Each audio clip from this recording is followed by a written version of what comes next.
Senhor Jesus. Irmão Jefferson, eu ouço isso tem muitos anos, e até Jesus voltar você vai continuar ouvindo que Ele está voltando. Aleluia, glória a Deus por isso, irmão. Irmãos, esse texto em Atos, capítulo de número 3, é um texto que muito me chama a atenção, porque o Senhor Jesus, Ele veio à terra, e ao vir essa terra Ele escolhe 12 discípulos. Esses 12 discípulos para começar uma revolução, não só em Jerusalém, não só em Israel, mas até onde o nome de Jesus for soprado, ele continua sendo um nome revolucionário. Diferente dos outros nomes que é ditado por aí, o nome de Jesus, ele faz e ele realiza milagre ainda. Então deixa eu dizer uma coisa para você. Jesus, ele veio começar uma obra, e essa obra, a saber, a igreja, que ele fundamentou através de 12 pessoas. Pessoas essas com os seus defeitos, pessoas essas com os seus erros, pessoas essas com os seus pecados.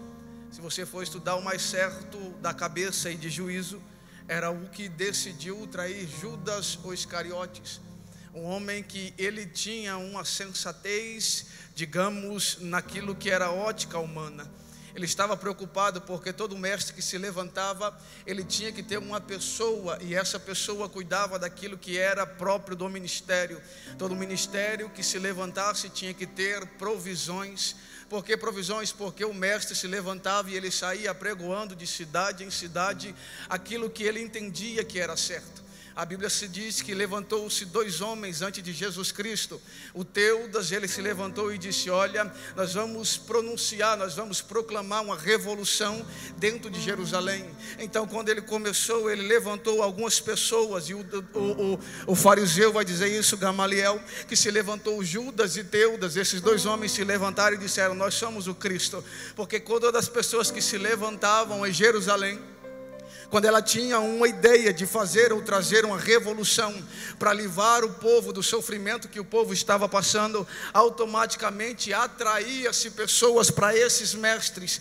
Então Judas olha para Jesus e diz assim: esse aí também é um, e se ele é um mestre, ele vai precisar de alguém, e ele vai precisar de uma pessoa que cuida das suas provisões. É por isso que você vai ver na Bíblia Sagrada Judas tão somente preocupado com as ofertas daquilo que era necessário para o reino, era necessário para o ministério de Jesus Cristo, sim, ter a oferta. Mas irmão Gerson, como assim era necessário? Um belo dia ele chega em 2 dos seus discípulos e ele pergunta assim: olha, eu tenho compaixão dessa multidão, a saber, André e Filipe. Ele diz assim: nós vamos alimentar essa multidão. Os 2 dizem: Senhor, se nós queremos anunciar ou alimentar essa multidão, nós precisamos de 200 denários, 200 dias de trabalho para alimentar toda essa multidão, e olha que não vai dar. Judas, preocupado com aquilo, diz assim: se Jesus quiser tirar do fundo daquilo que nós estamos guardando até hoje, não vai dar. Então Jesus vai dizer assim: o ministério, diferente de Teudas e de Judas, o meu ministério, ele não provém dessa terra, ele vem da mão do Todo-Poderoso. Então ele pergunta: o que tendes aí? Aí Jesus diz assim: olha, os discípulos dizem: tem um menino e ele tem 2 pães e 5 pães e 2 peixes. E ele diz: traga-me até a mim. Imagina a mente de Judas dizendo assim: Senhor, só com 5 pães e 2 peixes o Senhor não consegue alimentar essa multidão. Só que Jesus, ele tinha uma palavra, e a primeira palavra que ele ensinou aos discípulos foi essa: eu sou o pão que desceu do céu. E se eu sou o pão que desceu do céu, aquele que come de mim, ele não vai ter fome, e aquele que vem a mim, ele não vai ter sede. Por quê? Porque eu alimento todo aquele que tem sede e fome de justiça, e eles serão saciados. Então Jesus escolhe 12 homens, e esses homens, irmãos, todos eles tinham o seu problema. Pedro, o mais colérico, o mais raivoso e o mais sanguíneo, mas é aquele que experimentou de Deus aquilo que os outros não experimentaram. Nós costumamos descer o cacete naquele que estava vivenciando algo com Jesus. Toda vez que eu me lembro de um culto de missão, eu falo: Senhor, tem um irmão meu, e esse irmão meu, ele experimentou experimentou a tua glória, ele experimentou a tua presença, hoje não está mais na tua presença, e o meu coração dói e eu choro por ele. Irmão, o missionário é aquele que tem a capacidade de chorar por almas. Irmão, deixa eu dizer uma coisa para você, está faltando pessoas que têm a capacidade de dobrar o joelho e chorar por alguém, dizendo: Senhor, aquele irmão que estava na tua casa, ele desviou, não está mais. Se o Senhor for até ele, se o Senhor for de encontro a ele, puxa na sua cabeça aí, essa igreja, irmão, tem muita gente que vinha e não está vindo mais, tem muita gente que você conhece, que sentava do seu lado e não está sentado mais. Aí eu te pergunto, a culpa é da igreja? Não. A culpa é do pastor? Não. A culpa é de quem? A culpa é minha e sua, que nós temos a capacidade mais de dobrar o joelho e chorar por essas pessoas que estão desviando do caminho do Senhor. Jesus, toda vez que ele olhava para alguém e essa pessoa era impossibilitada de estar na casa do Senhor, adorando e bendizendo o nome do Senhor, a Bíblia diz que o coração dele se contorcia em íntima compaixão. Me prova, irmão Gerson, provo para você. João capítulo de número 4, Jesus ele olha e diz assim: olha, é necessário nós entrar em uma cidade. Por quê? Porque numa cidade tem uma pessoa e essa pessoa está com dúvida no seu coração. Ela não sabe se ela vai para a igreja ou ela não sabe se ela vai para o templo, mas toda vez que ela tenta ir para a igreja, a religião não permite ela entrar. A saber, a mulher samaritana. A mulher samaritana olhava e dizia para Jesus: eu não posso entrar no templo. Por quê? Porque eles me condenam e dizem que eu sou impura. Aí Jesus está dizendo assim: é necessário, e chegou o grande dia que aqueles que adorem o Pai, não é mais só no templo, não é mais só no monte, mas é em espírito e em verdade. Irmão, deixa eu dizer uma coisa para você, Jesus está chamando a minha e a sua atenção para lembrarmos e voltarmos a lembrar que não precisa apenas missionários no campo, mas precisa missionários na cidade de Caçu, indo em becos e valadas, trazendo de volta aqueles que saíram da presença de Jesus.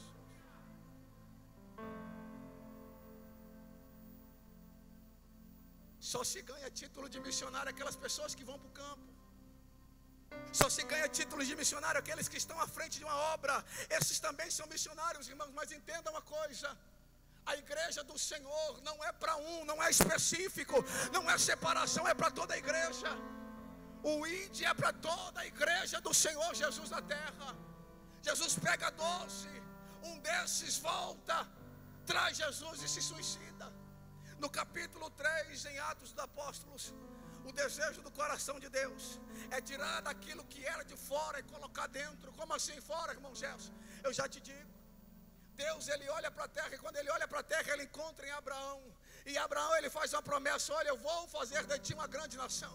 Quando ele faz uma grande nação, depois você conhece a história, 430 anos depois, ele tira um povo da mão de Faraó. E no que ele tira o povo da mão de Faraó, ele diz: vai para o deserto. Quando ele está no deserto, o povo diz: e agora? Como que a gente vai fazer para adorar?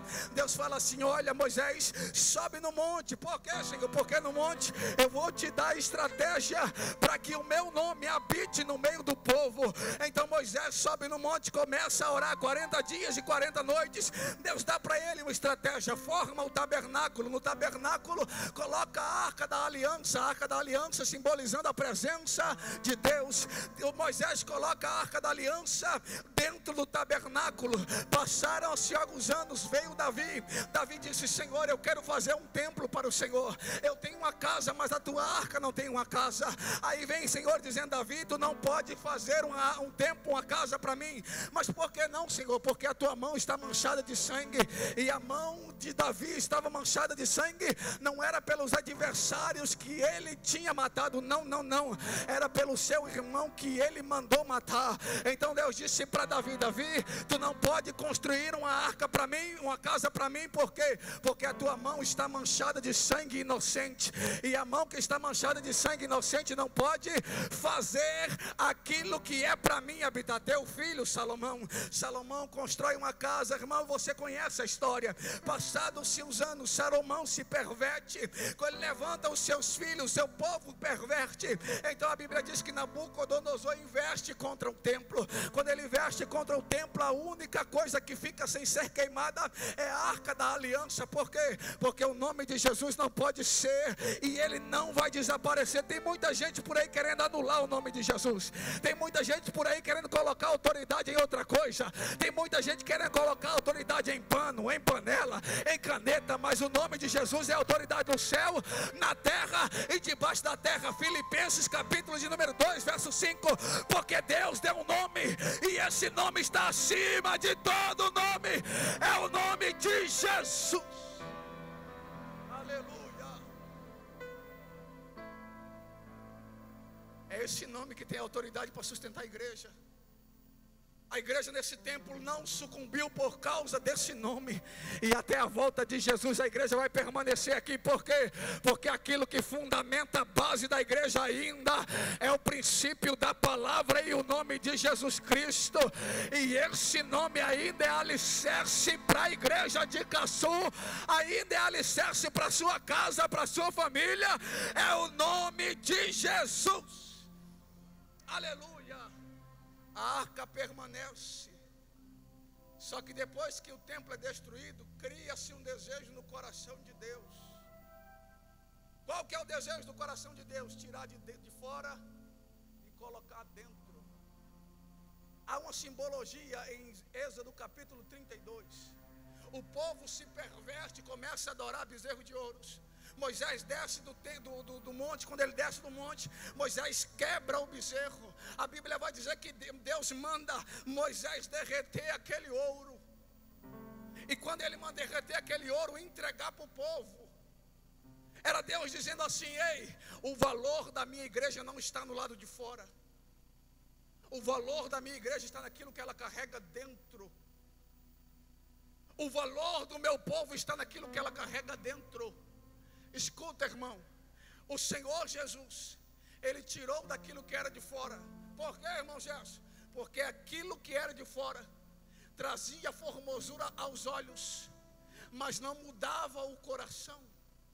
Trazia formosura às pessoas que olhavam e enxergavam, mas o coração não era mudado. Então Jesus escolhe 12 e diz assim: eu vou mudar esse negócio, vou mudar esse contexto, e eu vou firmar a minha igreja, eu vou firmar o meu povo.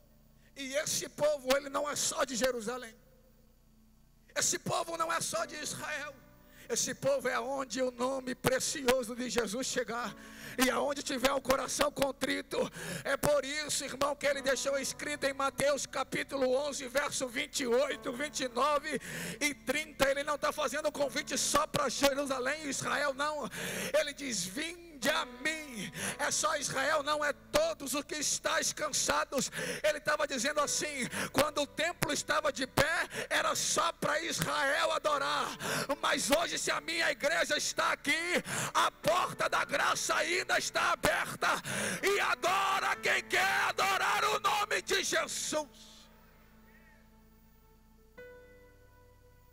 Ele começa a formar a igreja nos discípulos. Ele vai para a cruz. Depois que ele vai para a cruz, ele ressuscita.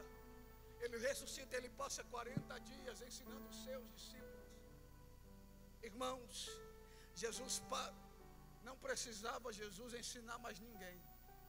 Tudo aquilo que ele pregou acerca do evangelho, ele pregou em vida, mas ele veio afirmar novamente e reafirmar novamente os discípulos na sua promessa. Por quê, irmão Gerson? Porque os discípulos estavam querendo olhar para trás. Os discípulos disseram: Jesus morreu, nós vamos voltar para trás. Aí o doutor Lucas vai dizer que estava 2 discípulos voltando para trás. Jesus vem ressurreto, reafirmando tudo aquilo que ele disse aos seus discípulos: vocês são a minha igreja, vocês são povo escolhido. Eu escolhi vocês para quê? Para ser ganhadores de almas, pescadores de homens. Jesus estava dizendo assim: eu escolhi vocês. Aí imagina, Senhor, mas tem gente melhor do que eu. Tem, é verdade, tem gente melhor do que você. Tem os fariseus que podia chegar lá e convencer a eles. Não, mas eu quero você. Por quê? Porque diferente do templo que estava chamando pela atenção de fora, Jesus estava dizendo: se eu pegar aquele que é pecador, se eu pegar aquele que é errado, se eu pegar aquele que é torto, eu vou conseguir convencer ainda mais. Me provo. 1 Coríntios capítulo 1, verso 25, 26 e 27. Deus escolhe as coisas loucas desse mundo para confundir as sábias. Deus escolhe aqueles que não são para confundir aqueles que acham que são. Tem muita gente melhor do que você, mas Deus olhou para você e disse: é você a minha igreja. Tem muita gente melhor do que nós aí fora. Tem gente que nunca bebeu na vida. Tem gente que nunca se drogou na vida. Jesus poderia olhar e dizer a eles, mas Jesus disse: não, eu quero você. Senhor, mas olha as coisas erradas que eu fiz, mas é você. Senhor, mas olha o tanto de pecado que eu cometi, mas ainda é você. Senhor, mas escolhe outro. Não vou escolher outro, eu escolhi você. Jesus sobe aos céus. Porque ele sobe aos céus, ele diz e dá ordem aos discípulos: ficai em Jerusalém. Isso aqui é uma ordem. Por quê? Porque todo ministério começa debaixo de um fundamento. Toda igreja missionária começa debaixo de um fundamento. A igreja que é uma igreja missionária, ela tem que estar fundada naquilo que que o Senhor deixou determinado na sua palavra. E qual foi a palavra? Ele disse: primeiro, fica dentro da casa, se revista. Para quê? Para depois você ir para fora. Irmão, não tem como, me perdoa, mas não tem como a gente querer ser alguém e deixar ser usado pelo Senhor se a gente não ficar aqui dentro se revestindo de poder e comendo Bíblia, o pastor nos ensinando, a gente dando glória a Deus e aleluia. Por quê? Porque aqui ainda é o lugar que você vem se fortalecer, para depois você combater as hostes espirituais que estão aí fora. Ficai em Jerusalém. Escuta aqui, a ordem é essa: ficai em Jerusalém, até que do alto seja revestido de poder. Ele deixa um tempo determinado para mim e para você. Ficai na igreja até ser revestido. Depois, Senhor, aí depois você sai para fora. Aí só depois você vai visitar aquela pessoa, aquele amigo que você quer trazer para Jesus. Aí só depois você vai pregar para a sua família. Aí só depois você vai falar do evangelho. Irmão Gerson, mas eu aceitei hoje, eu tenho que falar. Não, irmão, se reveste primeiro. Pega as armaduras de Deus, porque você vai entrar numa guerra. A igreja missionária anda debaixo de uma guerra, mas nenhuma potestade prevalece, porque nós estamos revestidos da armadura de Deus. Aleluia. Ficai em Jerusalém até que do alto seja revestido de poder, para que depois você saia, apregoe o evangelho na Judeia, Samaria, até os confins da terra. Os discípulos estão esperando o poder que vem do céu. Esperando o poder que vem do céu, eles entendem que a igreja, ela tem uma ferramenta poderosa. E qual que é a ferramenta poderosa da igreja? Irmão, a ferramenta poderosa da igreja é a igreja se unir em oração. Nós costumamos a se unir por muita coisa, irmão. Por muitas coisas nós reunimos, sentamos, comemos, se alegramos. Mas a Bíblia vai dizer no capítulo 2 que os discípulos e a igreja permaneciam se reunindo em oração. E o Senhor visitava e acrescentava vidas para aqueles que eram salvos. Queremos ganhar almas sem a base da oração. Queremos nos tornar pessoas missionárias sem a base da oração. E você não se torna nada diante de Deus se você não estiver em constante oração com aquele que te chamou. Eu já fui revestido, poderia parar de orar. Eu já fui revestido, poderia parar de ler a Bíblia, porque ele já me revestiu. Mas a Bíblia vai dizer que os discípulos se reuniam em oração. A igreja, pelo que eu conheço, a Assembleia, e olha que eu conheço pouca coisa, A igreja Assembleia de Deus começou por causa de duas pessoas. O ciclo de oração começou por causa de uma irmã, que ela decidiu chamar as outras irmãs para fazer uma campanha de oração. E passaram-se 111 anos e a igreja permanece de pé, porque a igreja ainda permanece em constante oração. E até a volta de Jesus a igreja vai permanecer orando. E oxalá se fosse toda a igreja em oração, mas eu creio que aqui ainda tem 2 e 3 que dobram o joelho para orar, e Deus do alto dos céus responde com milagres.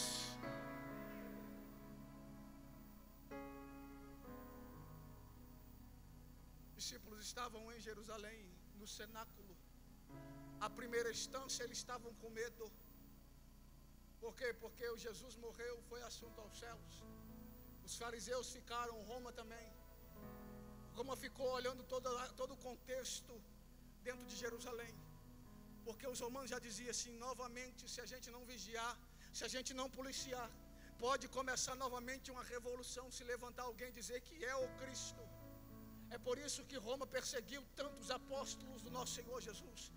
Pedro foi morto pela mão de Nero, Paulo foi morto pela mão de Nero, Tiago foi decapitado pelo rei Herodes. Por quê? Porque ele não gostava da mensagem do evangelho. Irmão, deixa eu dizer uma coisa para você. Tem esses últimos dias e eu tenho que perguntar para a igreja: o que foi que mudou no evangelho do nosso Senhor Jesus Cristo?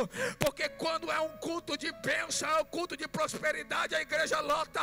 Mas quando é um culto de pregação do evangelho, ninguém mais vem adorar o Senhor. Deixa eu dizer uma coisa para você: é bom estar no culto de bênção, é bom estar no culto de milagre, é bom, mas ainda o que vai salvar a tua alma é a palavra do evangelho de Jesus Cristo. Ainda o que vai mudar o contexto da tua história é o que está escrito no evangelho de Jesus, o nosso Senhor. Aleluia. E os discípulos permaneciam na doutrina de quem? Dos apóstolos, sim. Mas quem ensinou os apóstolos? Cristo. Então era a doutrina de Cristo. Eles permaneciam em constante observação do evangelho do nosso Senhor Jesus. E nós queremos ganhar alma inventando muita coisa.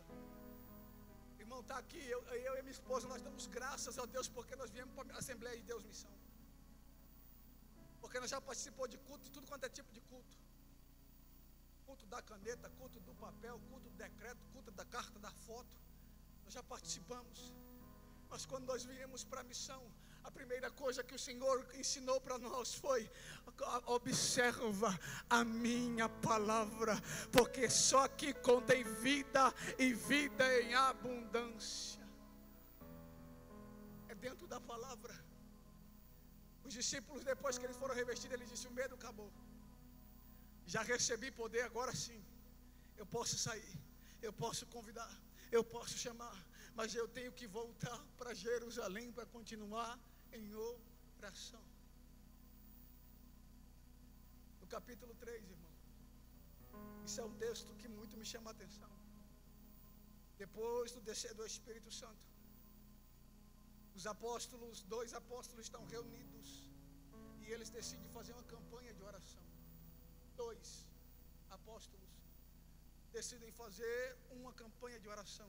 A igreja estava em constante ascensão, irmão. A igreja estava sendo acrescentada, ela não estava diminuindo, ela estava subindo, alma sendo acrescentada. Mas eu me pergunto, por que só 2 ia para o templo para a oração? Só 2 ia para o templo na hora determinada da oração. Só 2 estava de joelho dobrado dizendo: Senhor, acrescenta almas à tua igreja. Eles começaram a campanha, e essa campanha foi colocado alguém no lado de fora. Se você ler o texto, a Bíblia vai dizer que foi colocado alguém no templo chamado Formosa. Era a porta Formosa. E por que Formosa, irmão? Já te explico. Formosa porque nesse templo, a porta do templo ela era feita de ouro polido. Ouro não, bronze polido. Bronze esse que as mulheres usavam para olhar como espelho. Então de longe as pessoas conseguiam olhar o brilho da porta do templo. Então era por isso que era chamada templo ou porta formosa, porque as pessoas olhavam e diziam assim: lá é o lugar da adoração. Chama a atenção tamanho que é aquele templo, chama a atenção tamanho que é aquele lugar, Se você olhar para esse templo da Assembleia de Deus de Caçu, lá do trevo, lá de cima você consegue enxergar a igreja aqui. As pessoas passam de lá e falam assim: que templo grande.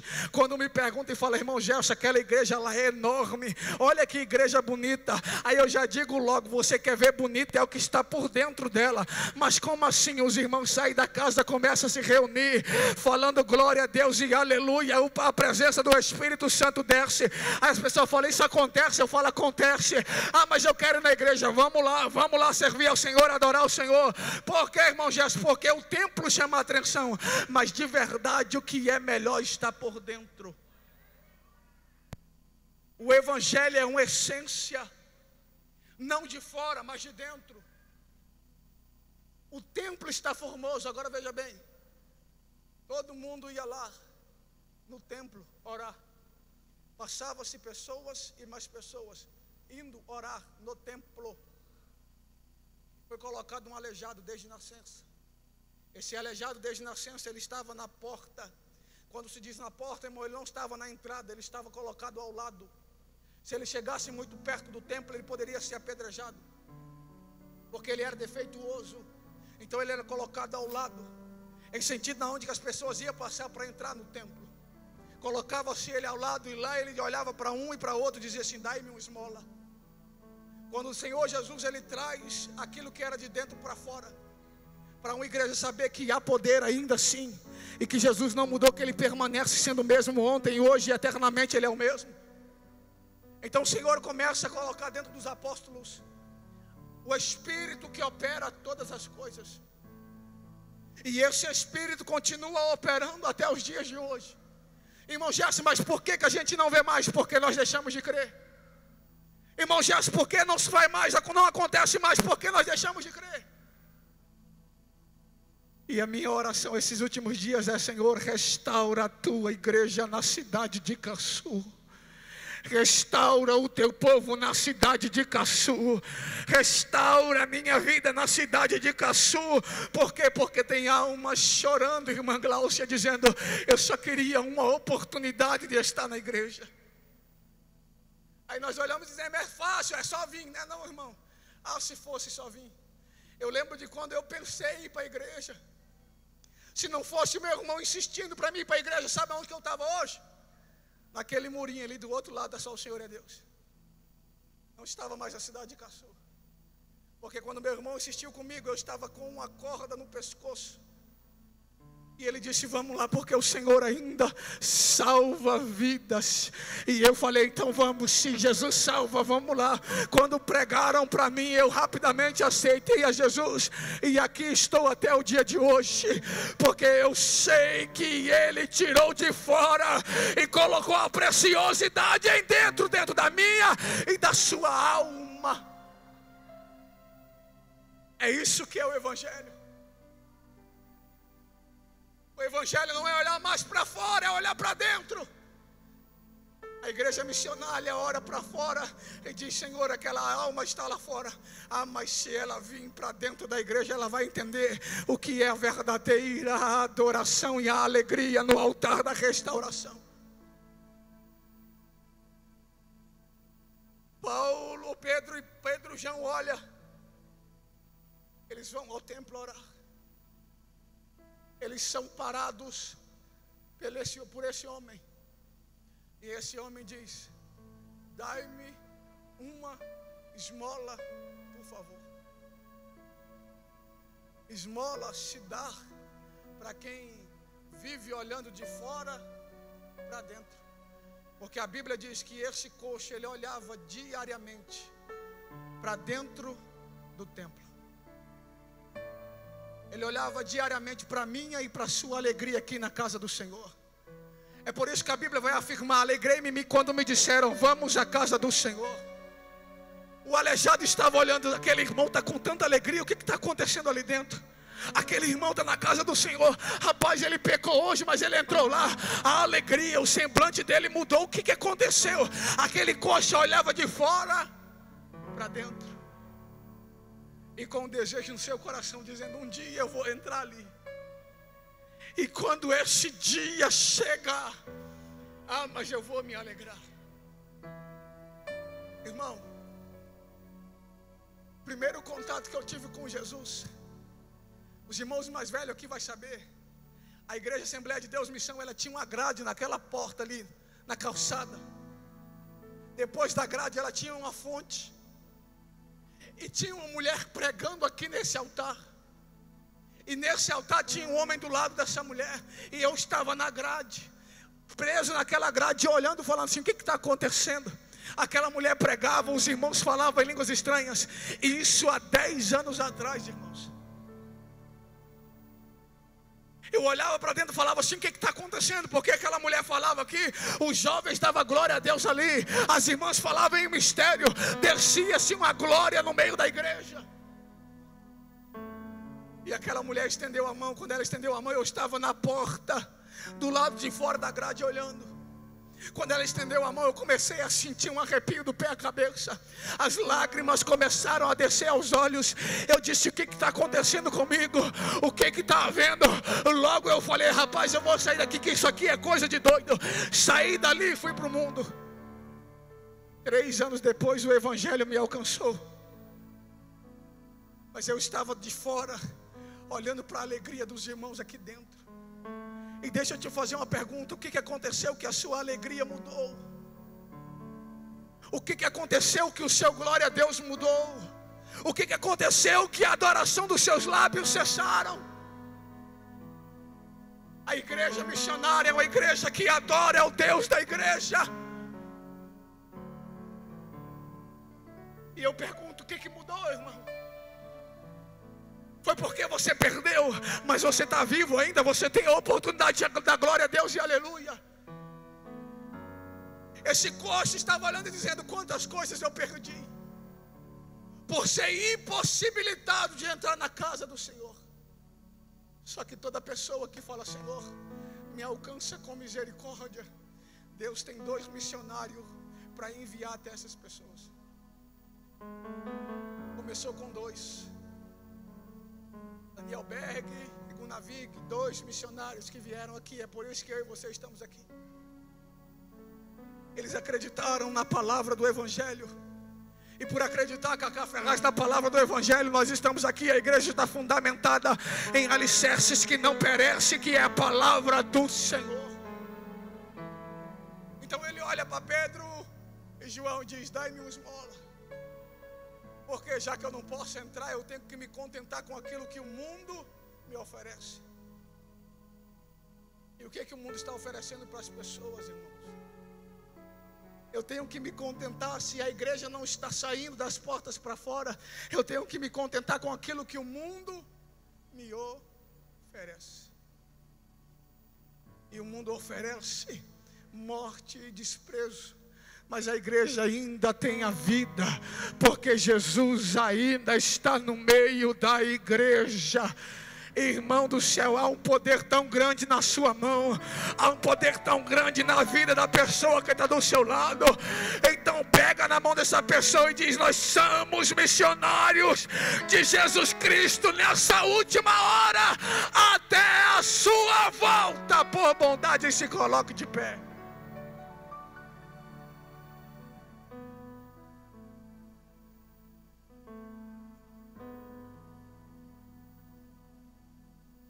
Glória a Deus. Irmãos, a igreja missionária é uma igreja que te ama.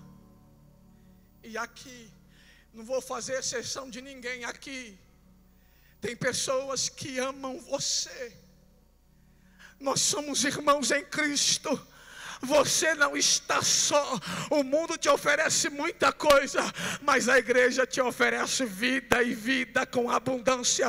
Por quê? Porque Jesus ainda está no meio da igreja. E eu quero chamar você que ouviu essa palavra e ainda não aceitou a Jesus.